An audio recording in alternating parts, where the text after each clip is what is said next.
ప్రభునామానికి మహిమ కలుగునుగా. ఎందరికి నా హృదయపూర్వక వందనాలండి. బాగున్నారు కదా మీ అందరూ? చూడండి, నువ్వు ఎప్పుడైతే ప్రభుని ఆశ్రయించావో నీ జీవితంలో ప్రతి విషయంలో నీ మేలుకే జరుగుతాయి. నీ కీడు ఏది తగలదు. ఏదన్నా నీకు కీడుగా అనిపించినా అది కీడు కాదు, మేలుకే అని నువ్వు ధైర్యపరచుకో. నీ హృదయాన్ని నిబ్బరపరచుకో. ఇది నా జీవితంలోకి ఎందుకు వచ్చిందని కలతపడే బదులు, ప్రభువా నా జీవితంలో ఏం చేసినా నువ్వు మేలే చేస్తావని ప్రభువు నందు ఎప్పుడు నువ్వే ధైర్యపరచుకుంటా ఉండాలి. ఎక్కడ కృంగిపోకు, అధైర్యపడకు, కలవరపడకు. నువ్వు నమ్మిన దేవుడు నీతోనే ఉన్నాడు. మీకు మాట జ్ఞాపకం చేస్తాను. ఫిలిప్పు రాసిన పత్రిక 4వ అధ్యాయం 19వ వచనం. క్రీస్తు యేసునందు మహిమలో మీ ప్రతి అవసరము తీర్చును. దేవునికి స్తుతి కలుగునుగా. ప్రతి అవసరం తీర్చబడుతుందని పౌలు ఇక్కడ రాశాడు. అవసరం తీర్చబడుతుంది కానీ కోరిక అని చెప్పలేదండి. ఇక్కడ మన కోరికలు ఎలాంటివంటే భయంకరంగా, వాటిని ఏమంటారంటే గొంతెమ్మ కోరికలు. కొంతమందికి అధికమైన కోరికలు. మరి ఎవరన్నా ఏదైనా డ్రెస్ వేసుకుంటే అది కావాలి, ఎవరన్నా బిల్డింగ్ కట్టుకుంటే అది కావాలి, ఎవరన్నా కారు కొనుక్కుంటే అది కావాలి. ఇలాగే ఒక తల్లి ఒక కుమారుడికి మంచిగా నేర్పించిందంట. ఏమనంటే, అడుగుడి మీకు ఇవ్వబడనని వాక్యం ఉంది కదా నాన్న. మరి ప్రభు మనం ఏదడిగినా ఇచ్చేస్తాడని చెప్పినప్పుడు ఆ మాట ఆ చిన్నవాడి హృదయంలో పాతుకుపోయిందంట. ఉదయాన్నే లేచి గట్టిగా ప్రార్థన చేసేవాడు. ఏమనంటే, ఈరోజు నాకు పాకెట్ మనీ, నాకు 100 రూపాయలు కావాలి. ఆ మాట తల్లి వినేదండి. అవును కదా, నేను అడుగుడి ప్రతి విషయంలో ఏమైనా ఇస్తాడని చెప్పాడు కదా, ఒకవేళ అది ఇవ్వకపోతే నన్నే వచ్చి అడుగుతాడు కదా. యేసుక్రీస్తు నామంలో ఆ బిడ్డ విశ్వాసం ఎక్కడ దెబ్బతింటుందో అని ఆ బిడ్డ ప్రార్థన నుంచి లేచి వచ్చేసరికి ఈ 100 రూపాయలు ఆ చిన్నవాడి జేబులో పెట్టేది. చూసుకొని ఇది ప్రభు ఇచ్చాడు అనుకునేవాడు.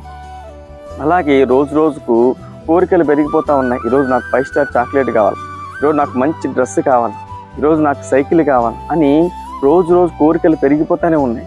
కానీ అడిగిందల్లా మరి ఆ తల్లి అతనికి కొనిచ్చేది. ఎందుకంటే విశ్వాసులను దెబ్బతింటాడేమో, కుమారుడు బాధపడతాడేమో, యేసయ్యను అసహించుకుంటాడేమో అని చెప్పి ఈమె భయపడి ఉన్నదంతా అమ్మేసుకుంటా ఉంది కొడుకు కోసం.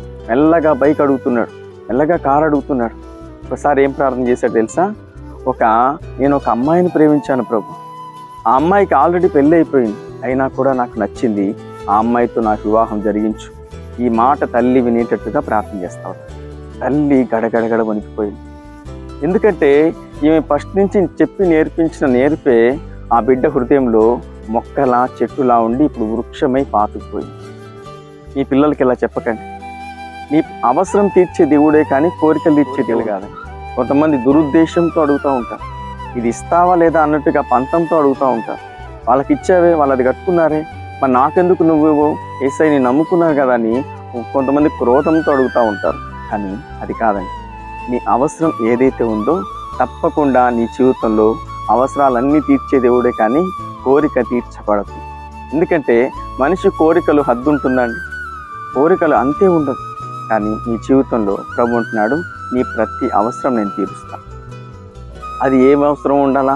దైవ సంబంధమైనదే ఉండాలి, దేవునికి ఇష్టమైనదే ఉండాలి, దేవుడు నిన్ను మెచ్చుకునేదే ఉండాలి. ఇలాంటి అవసరాలు తప్పకుండా నీ దేవుడు తీర్చే దేవుడు. భయపడకండి, కృంగిపోకండి. దేవుని చిత్తానుసారమైనదైతే ప్రతి అవసరం తీర్చబడుతుంది. దేవుని కృపలో నీ ఇల్లు సమృద్ధి చేత నింపబడుతుంది. ఇలాంటివి ప్రభువు నీకు నేర్పించి ఇలాంటి వాక్యానుసారంగా ఇలాంటి మాటలతో నిన్ను బలపరిచి ఈ ప్రకారంగా నడిపించునుగా. ఆమేన్. అందరి కోసం ఒక చిన్న ప్రార్థన చేస్తాం. మహాపరిశుద్ధుడా, మహోన్నతుడా, నీకు స్తోత్రములు. ఈ మాటలు వింటున్న ప్రతి బిడ్డలు కోరికలు కాదు ప్రభు, మా దురుద్దేశంతో అడిగే కోరిక ఏది కూడా తీర్చబడదు, కానీ అవసరం తీర్చబడుతుంది. దైవ సంబంధమైనదైతే, దేవుని చిత్తానుసారమైనదైతే తప్పకుండా నువ్వు అవసరాలు తీర్చే దేవుడు. ఈ ప్రకారంగా ప్రతి బిడ్డలను ఈ మాటల ప్రకారంగా సిద్ధపరిచి ప్రతి విషయంలో ఎందు భయభక్తులు కలిగి జీవించే జీవితాన్ని దయచేయమని యేసు నామములో ప్రార్థిస్తున్నాం పరమ తండ్రి. ఆమేన్. వీడియో చూసిన ప్రతి ఒక్కరు లైక్ చేయండి, షేర్ చేయండి, సబ్స్క్రైబ్ చేయండి. మీకు తెలిసిన వారందరికీ వాక్యాన్ని పంపించండి. ప్రభు నిన్ను నీ కుటుంబాన్ని దీవించుగా. ఆమేన్.